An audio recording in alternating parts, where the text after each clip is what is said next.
We're gonna try some street food here in Makati. Kano fishball? Sampo lang boss. Isa lang. Bagong luto? May mainit pa? Mainit. Ilan? Isa lang. Ano to? Quick. Isang quick na rin. Yun. The sauce is really good. Vinegar, onions, chilies. Kano man ni Brad? 10. Ano lang itong spicy. 10 lang. Oo. Dagdag na rin bawang tsaka sili. Yun.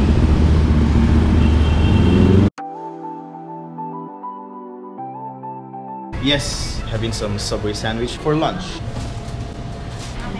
Pero paki-extra na lang ng olives. Take out nga pala.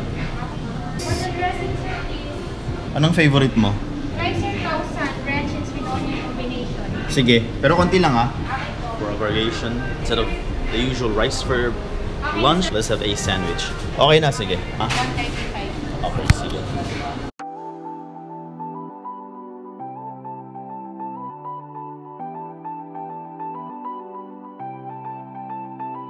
River Delta, known to the locals as soft gold. See the story on Canton's most famous fabric. This is the view from my hotel room. Makati. Look at those skyscrapers. This is the road going to Guadalupe, and this is Burgos Street, and right over there is Makati Avenue.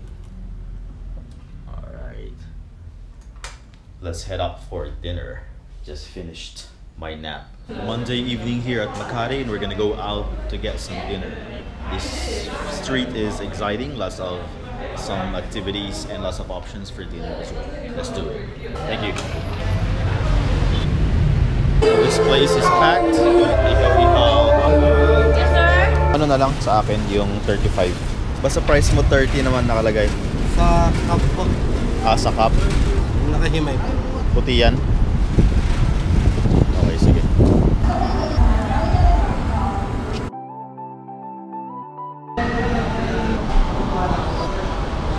We're gonna have some plant-based burger here at Burger King. A healthier version.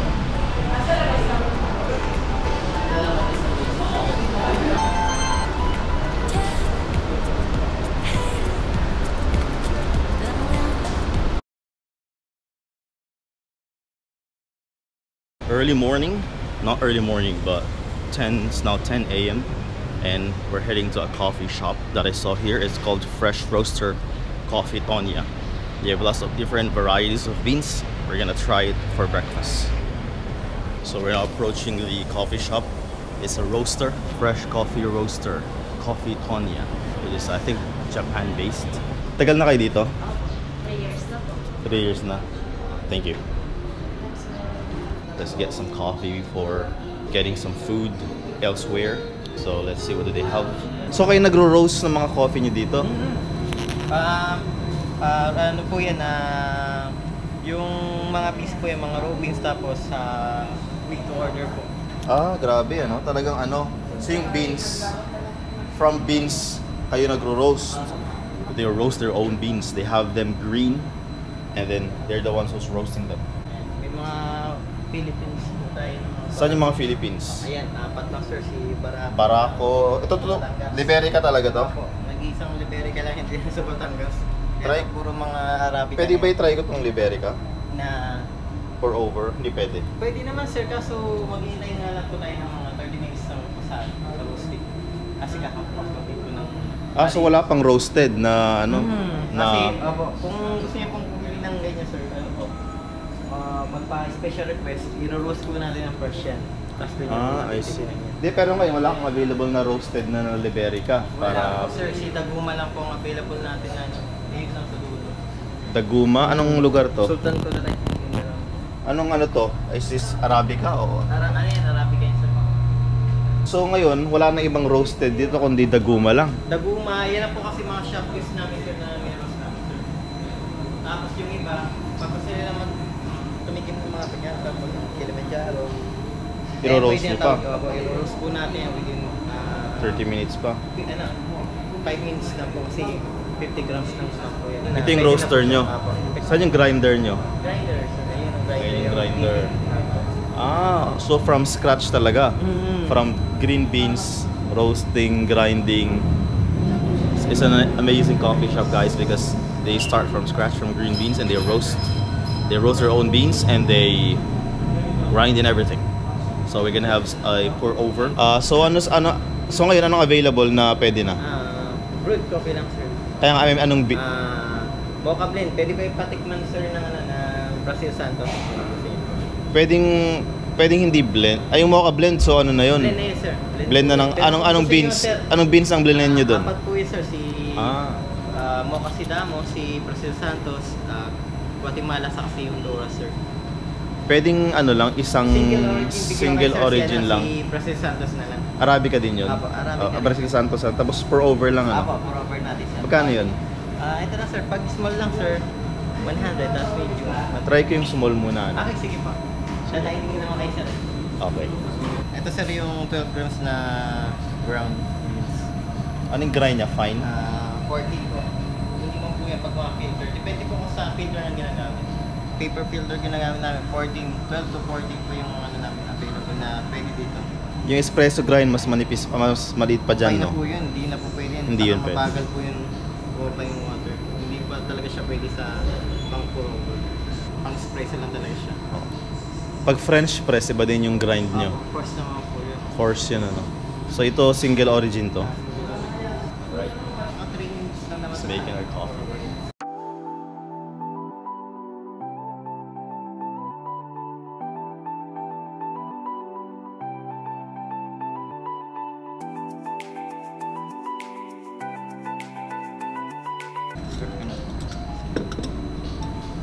Ay, wag na yung creamer lang, ano? Sige pa.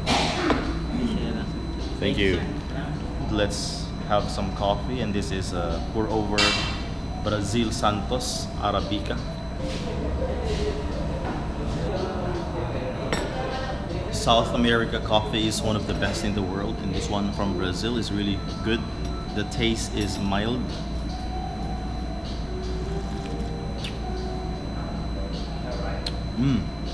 It's not so bitter, but you still have the full flavor of Arabica, leaning towards full-bodied.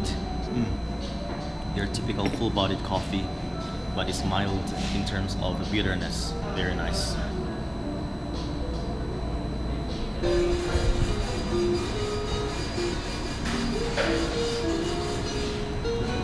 We are now checking out of our hotel. Just got my visa in this building, my Chinese visa, and a few days from now we're gonna come back here for the application for Schengen visa.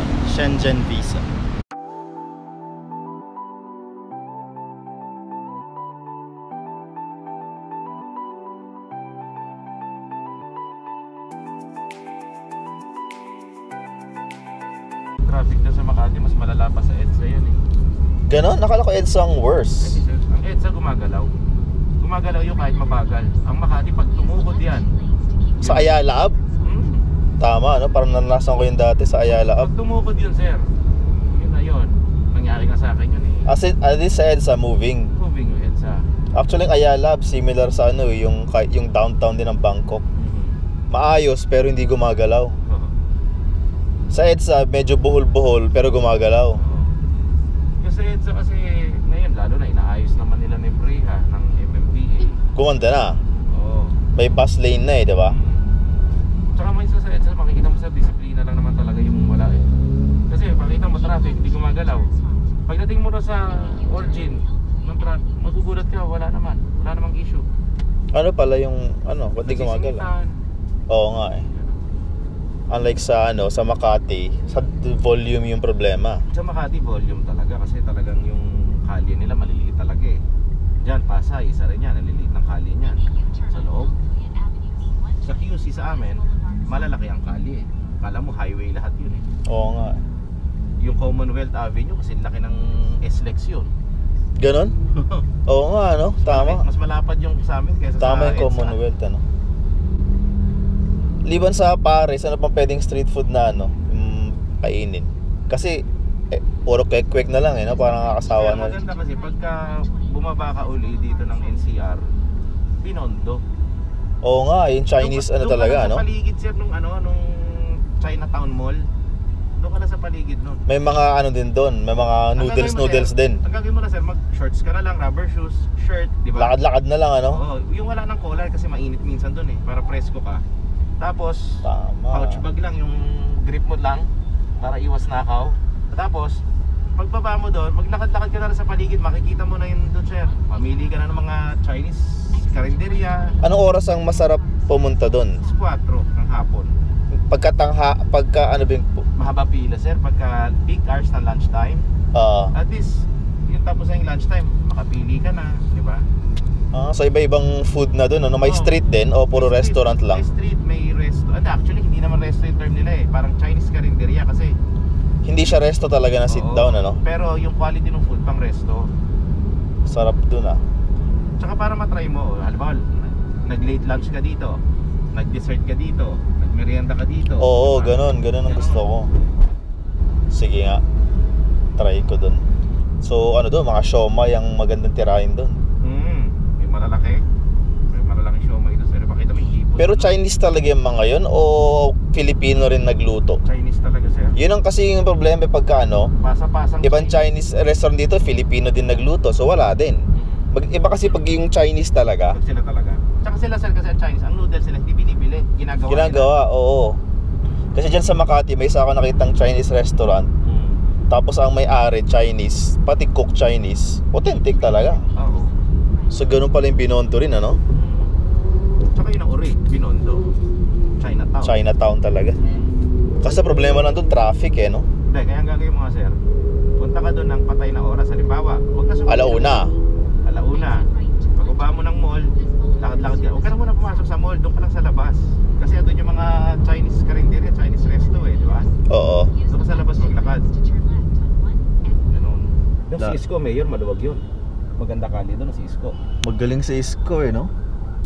Pero ako kaya lang naman ako nag-BBM dahil kay dahil kay Inday Ako dahil kay Inday tsaka sa tatay niya. Hindi kasi sapat yung talino sa Pilipinas Kailangan dito kasi yung matapang ka. Kasi nga mga tao dito, walang disiplina.